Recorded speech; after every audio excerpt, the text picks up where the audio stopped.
사도신경으로 우리의 신앙을 고백하심으로 9월 25일 금요일 새벽 기도를 하나님께 드리도록 하겠습니다. 전능하사 천지를 만드신 하나님 아버지를 내가 믿사오며 그 외아들 우리 주 예수 그리스도를 믿사오니 이는 성령으로 잉태하사 동정녀 마리아에게 나시고 본디오 빌라도에게 고난을 받으사 십자가에 못 박혀 죽으시고 장사한 지 사흘 만에 죽은 자 가운데서 다시 살아나시며 하늘에 오르사 전능하신 하나님 우편에 앉아 계시다가 저리로서 산 자와 죽은 자를 심판하러 오시리라. 성령을 믿사오며 거룩한 공회와 성도가 서로 교통하는 것과 죄를 사하여 주시는 것과 몸이 다시 사는 것과 영원히 사는 것을 믿사옵나이다. 아멘. 찬송가 63장 주가 세상을 다스리니 함께 찬송하도록 하겠습니다. 찬송가 63장입니다. 함께 찬송하도록 하겠습니다. 주가 세상을 다스리니 그 위엄이 넘쳐나고 그의 나라와 주의 영광 온 하늘에 가득하다. 저 흉악한 마귀의 무리 다 멸망케 하시는 주, 이 찬양을 주께 드리니 큰 영광을 받으소서. 주가 권능의 손으로서 이 세상을 창조하니 그의 놀라운 창조 솜씨 만 백성이 경탄하네.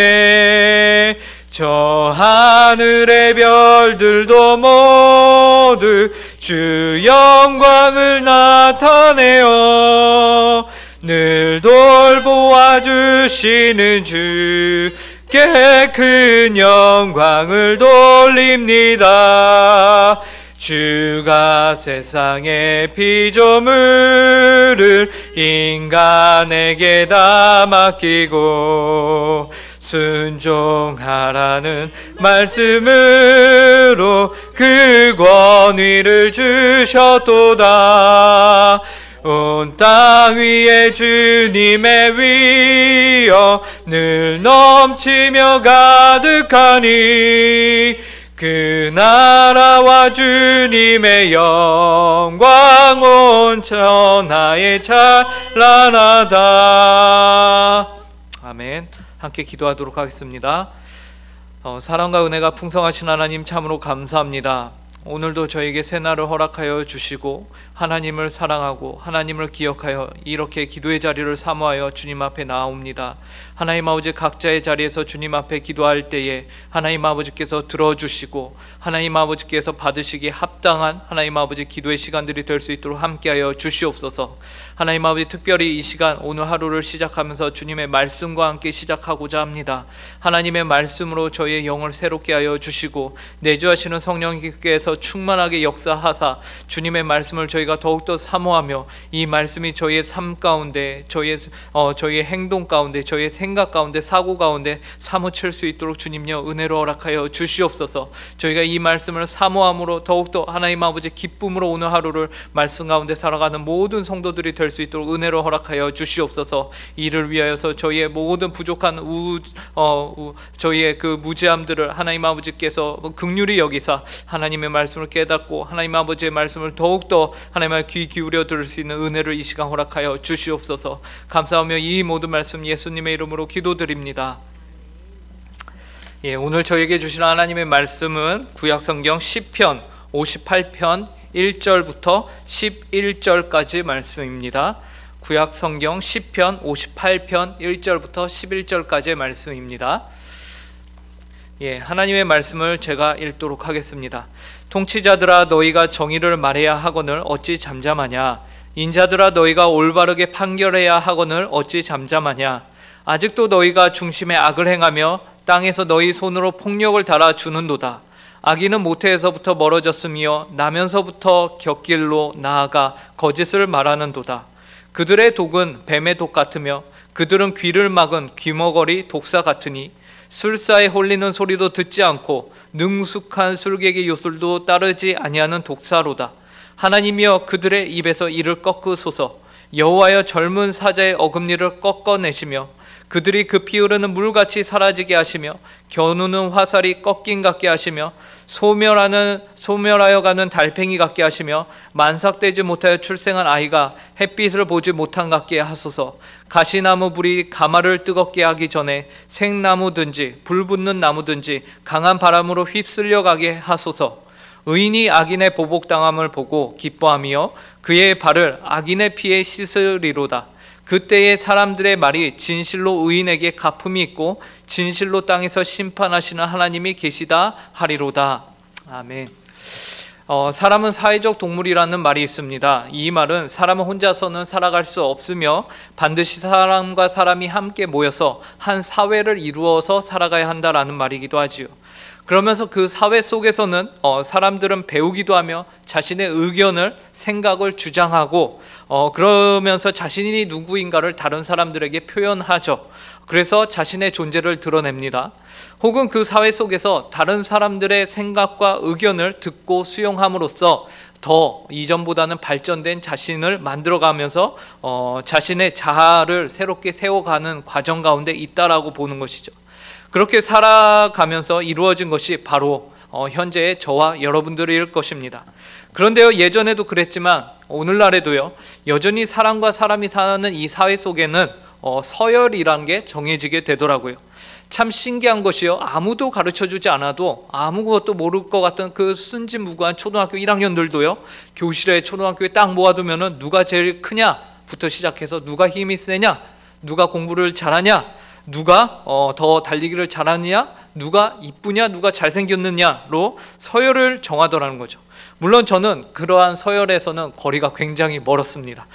그런데 초등학교를 지나고 중학교, 고등학교를 가면서 좀 다른 서열이 생기기 시작하죠. 그래서 힘이 센 친구들이 힘이 약한 친구들을 괴롭히기 시작합니다. 그 결과 요즘 학생들 말로 빵 셔틀이라는 말로 이제 매점에 가서 빵을 사와라, 혹은 뭐 교과서를 가져와라, 그러면서 본인은 교과서도 책가방도 안 갖고 다니면서 연약한 친구들, 약한 친구들을 괴롭히는 것들이 등장을 해요. 저도 중학교 때 점심시간에 열심히 운동장에서 놀고 있는데 전교에서 가장 싸움 잘하는 친구가 야, 가서 내 서랍에 있는 껌 가져와 라고 해갖고 당황하면서 열심히 갖다 바쳤던 기억이 있습니다. 그리고 뉴스와 신문을 보면요, 이러한 상황들이 오늘날에도 여전히 있는 것을 우리가 보게 되죠. 그런데요, 반에서 교실에서 이렇게 괴롭힘을 당하는 친구들이 1차적으로는 괴롭히는 학생들 때문에 힘들어했지만 이제 어떠한 연구 결과를 보니까 그 힘이 센 친구들보다 그들 더 힘들게, 더 마음 아프게 했던 친구들, 대상들이 있었다는 것이죠. 그것은 바로 그 옆에서 나만 아니면 되지 라면서 그런 생각을 가지고서 그 괴롭힘을 당하는 학생을 쳐다보고 있던 수많은 다수의 학생들, 그들이 오히려 이 괴롭힘을 받는 친구 입장에서는 더 힘들었다라고 합니다. 이것을 강한 자들이 행하는 물리적 폭력에 암묵적으로 동의하는 것이 되기 때문에 그래요. 바로 주변에서 나만 아니면 되지라는 생각을 가지고서 같은 반 학우가 어려운 상황 가운데 있음에도 불구하고 그 친구를 도와주거나 위로하거나 편을 들어주지 않고 마치 투명인간 취급을 하였던 그 수많은 시선들이 너무나도 큰 폭력으로 이들에게는 다가왔다라는 것이에요. 학원 폭력의 가해자들은 이러한 암묵적인 동조가 그들을 더욱 피해자들, 학원 폭력의 피해자들에게는 이러한 암묵적인 동조가 그들을 더욱더 인간으로서 서지 못하게 만드는 일이었다라고 하죠. 그래서 존재 자체가 무시가 되어 버렸던 것이에요. 그들이 있는 교실에서 그들은 자신만의 담을 쌓을 수밖에 없게 되었다라는 것이죠. 그것이 참 어려움이고 힘듦이었다라고 그들은 호소를 합니다. 결국 우리가 마땅히 해야 하는 일을 하지 않고 방관만 하는 것, 이것 또한 옳지 못하며 그릇된 일이다라는 것이죠. 이것이 또 다른 암묵적인 폭력이라는 것입니다. 그래서 우리가 죄악을 행하는 것도 죄지만 마땅히 해야 할 선을 행하지 않는 것도 죄다라는 이제 성경의 판단은 아주 정확하며 현실적인 선언이다라고 우리가 바라봐야 합니다. 그리고 이러한 암묵적인 폭력은 단순히 우리 아이들이 생활하는 학교에서만 있는 것이 아님을 우리는 누구보다 잘 알고 있죠. 어른들이 살아가는 이 사회 속에서도요, 곳곳에 숨어있는 부조리들과 이러한 암묵적 폭력은 여전히 엮여 있음을 우리가 보게 됩니다. 왜 그렇습니까? 직장에서 벌어지는 올바르지 못한 재정의 사용이라던가 아니면 암암리의 관행처럼 여겨지는 여러 가지 일들은 결국에는 누군가가 피해를 봄으로 인해서 또 다른 누군가가 혜택을 얻게 되는 것이기 때문에 그래요. 그것을 누군가가 누리기 위해서는 반드시 누군가의 보상이 없는 노력과 노동의 결과다라는 것이죠. 오늘 본문은 이런 암묵적 폭력과 착취에 대해서 말하면서 성도가 어떻게 행동해야 하는지를 우리에게 알려주는 내용입니다. 그래서 1절을 보시면요, 마땅히 정의를 말하며 올바른 판결을 해야 하는 통치자들을 향해서 이렇게 말합니다. 통치자들아, 너희가 정의를 말해야 하거늘 어찌 잠잠하냐? 인자들아, 너희가 올바르게 판단해야 하거늘 어찌 잠잠하냐? 여기에서 반복해서 나오는 단어가 잠잠하냐라는 것이죠. 왜 너희가 잠잠하냐? 누구에게 잠잠하냐고 하냐면 통치자들과 인자들. 그런데 여기서 말하는 인자들은요, 이제 사람의 아들들이 아니라 권세를 가진 자들을 의미합니다. 그래서 마땅히 정의와 올바른 판단을 내려야 하는 너희들이 어찌하여 잠잠하느냐라고 말하고 있는 것이에요. 그러니까 마땅히 해야 할 일들이 올바르게 이루어지지 않고 있다는 것이죠. 그러한 묵인하는 행동으로 말미암아 악인들이 오히려 활개를 치고 있다라는 것입니다. 그래서 2절에서요, 아직도 너희가 중심에 악을 행하며 땅에서 너희 손으로 폭력을 달아주는도다 라면서 악인들에게 어떻게 했다고 합니까? 폭력을 달아주었다라고 말하고 있죠. 너희들이 올바른 통치자들과 인자들이 마땅히 올바른 통치와 판단을, 정의를 말해야 했는데 하지 않으니까 악인들에게 오히려 너희가 폭력을 달아주었다라고 말하고 있는 것이에요. 그런데 시편 저자의 표현 중에서 우리가 눈여겨봐야 하는 부분이 있습니다. 그것은요, 바로 우리의 마음과 관련된 것이에요. 시편 저자는 이런 악함을 암묵적으로 도와주는 이들의 악함이 너희 중심에서 악을 행하였다라고 2절에서 말하고 있거든요. 표현하고 있거든요. 이것은 이들의 악함이 그 마음에서 이미 시작이 되었으며 그 마음의 결과물이 그들의 행동을 통해서 드러나게 되었다라는 것을 말하고 있어요. 그리고 3절에서는 이 악함에 대해서 그 때를 말하고 있습니다. 시기를. 그러면서 그들이 나면서부터 그러한 악한 자들이었다라고 말하고 있어요. 3절입니다. 악인은 모태에서부터 멀어졌으며 나면서부터 곁길로 나아가 거짓을 말하는 도다. 악함이 언제부터 시작이 되었다고 하죠? 충격적이게도 그 마음의 악함이 모태에서부터, 엄마 뱃속에 있을 때부터, 그리고 나면서부터 이미 악한 자들이었다라고 충격적으로 말하고 있어요. 이는 다소 우리에게 충격인데요, 어떻게 태어나면서부터 이렇게 악할 수 있는가라는 것이죠. 그런데 솔직하게 우리 자신을 돌아볼 때에 이것은 전혀 생소한 표현이 아닌 것이에요. 어린 나이에는 악을 저지를 힘이 없어서 우리가 가만히 있었고 순진했죠. 그러나 크면서 우리가 힘을 가지면서 어떻게 됩니까? 그 악함이 우리의 삶을 통해서 드러납니다. 늙으면 다시 힘이 없게 되고, 그리고 그 많은 경험을 통해서 축적된 것이 무엇만 남습니까? 추한 과거와 욕심과 후회만 남게 되는 것이 인생이죠. 물론 이는 일반 하나님의 은혜를 모르는 자들의 삶에 더 적용이 되는 모습이기도 하고요. 그러나 하나님의 은혜를 알기 전에는 누구도 이러한 암묵적인 범죄함으로부터 자유로울 수 없다라는 것이에요. 나만 아니면 되질 않는 마음을 가지고 분명히 올바르지 않은 것임에도 불구하고 그냥 암묵적으로 나 몰라라 했던 경험, 우리 모두는 가지고 있는 것이죠. 왜 그렇습니까? 이미 우리는 나면서부터 하나님의 은혜를 알기 전까지는 모태에서부터 이미 죄인이다라는 성경의 말씀이 있기 때문에 그렇습니다. 우리는 공의와 정의와는 거리가 멀었던 자들이에요.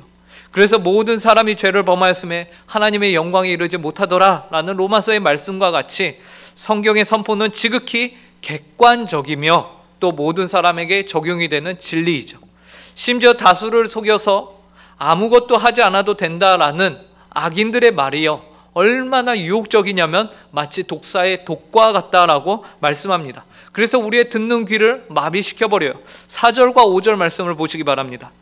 그들의 독은 뱀의 독 같으며 그들은 귀를 막은 귀머거리 독사 같으니 술사에 홀리는 소리도 듣지 않고 능숙한 술객의 요술도 따르지 아니하는 독사로다. 악인들의 이 말이 얼마나 강한 독사의 독이냐면 그 독사는 그들을 이렇게 부리는 술사의 말도 듣지 않는 독사의 독이다라고 말하고 있어요.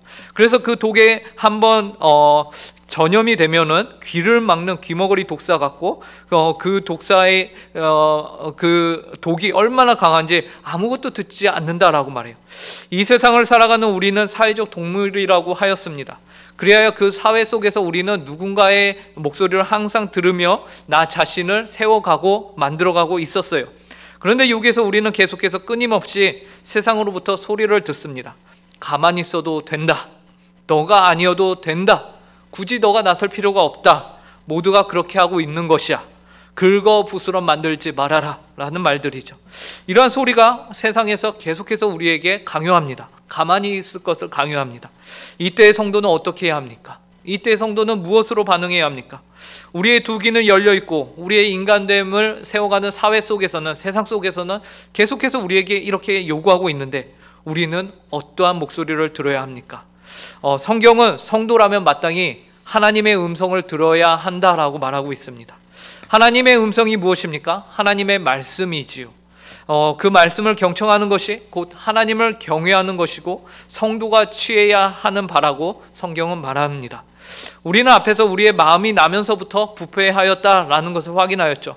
그런 부패한 심령을 새롭게 만들어 주시는 분은 오직 한 분 하나님밖에는 안 계십니다. 이 세상의 어떤 지혜도 우리를 근본부터 새롭게 하지는 못해요. 그러나 우리 하나님의 말씀에 귀를 기울이는 것, 그것은 여호와를 경외함은 우리의 존재 자체를 전부 새롭게 하시며 사망에서 생명으로 그리고 불의에서 정의로 우리를 새롭게 변화시켜 주는 것입니다. 여호와를 경외하는 것, 하나님을 두려워하며 동시에 하나님을 사랑하는 것, 하나님의 말씀을 듣고 읽고 그 말씀을 가지고서 기도하는 가운데 하나님의 지혜를 발견하게 되는 것, 나의 삶을 그 말씀에 맞춰서 사는 것, 우리로 하여금 암묵적 폭력과 불법이 만행하는 이 시대 가운데서 우리가 어떻게 살아야 하는지를 알려주는 말씀이며 성도의 삶입니다. 그래야 하나님을 경외하는 자들은 더 이상 침묵하지 않습니다. 하나님께 간구합니다. 기도합니다. 오늘 본문 6절부터 9절까지 아주 뜨겁게 악인들에게 심판을 내려달라고 이 사회의 불의에 대해서 시편 저자가 외치고 있는 것을 우리가 보게 됩니다. 하나님이여 그들의 입에서 이를 꺾으소서. 여호와의 젊은 사자의 어금니를 꺾어내시며 그들이 급히 흐르는 물같이 사라지게 하시며 겨누는 화살이 꺾인 같게 하시며 소멸하여 가는 달팽이 같게 하시며 만삭되지 못하여 출생한 아이가 햇빛을 보지 못한 같게 하소서. 가시나무 불이 가마를 뜨겁게 하기 전에 생나무든지 불붙는 나무든지 강한 바람으로 휩쓸려 가게 하소서.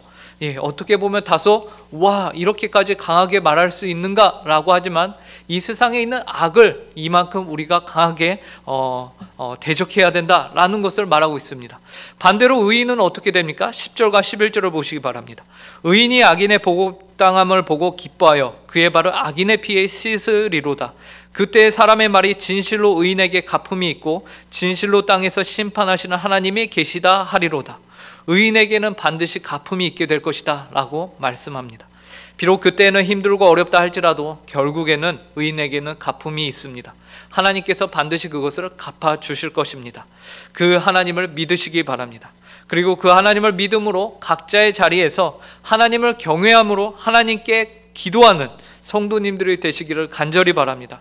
옳지 못함이 있을 때에 이 사회 속에 부조리가 있을 때에 우리가 그것을 향해서 무엇을 해야 합니까? 우리는 그것을 향해서 마땅히 우리의 삶을 우리의 힘을 다해서 고쳐나가야 하지만 그 이전에 먼저 시편 저자는 기도하라 라고 말씀하고 계십니다. 우리가 하나님께 기도할 때에 하나님께서 일하시는 것을 보게 될 것이며 하나님께 우리가 영광을 돌리는 모습이 우리 모든 성도들 가운데 있게 될 것입니다. 힘이 있을 때에 그 힘을 의지하지 않고 하나님께 기도하는 것이 얼마나 복된지 모릅니다.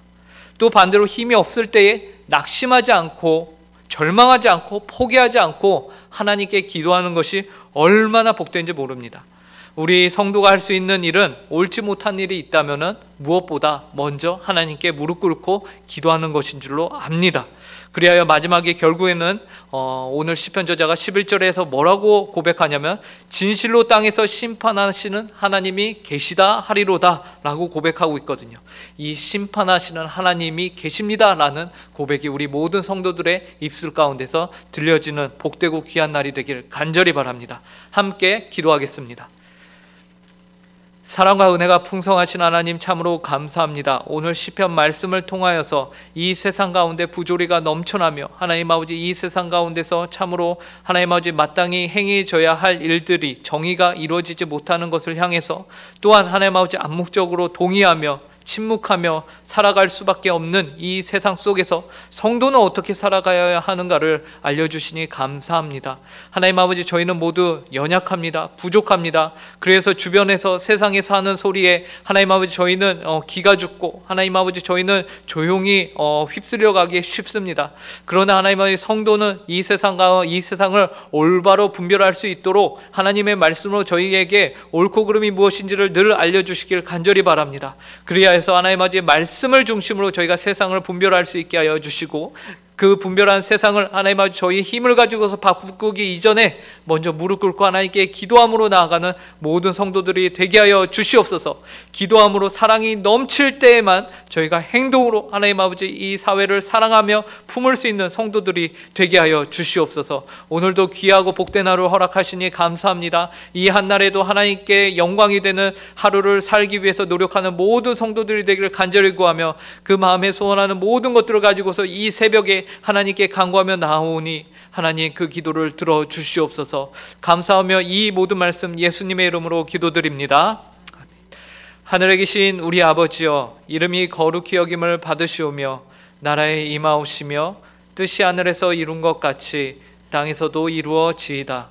오늘날 우리에게 일용할 양식을 주옵시고 우리가 우리에게 죄 지은 자를 사하여 준 것 같이 우리 죄를 사하여 주옵시고 시험에 들게 하지 마옵시고 다만 악에서 구하옵소서. 대개 나라와 권세와 영광이 아버지께 영원히 있사옵나이다. 아멘.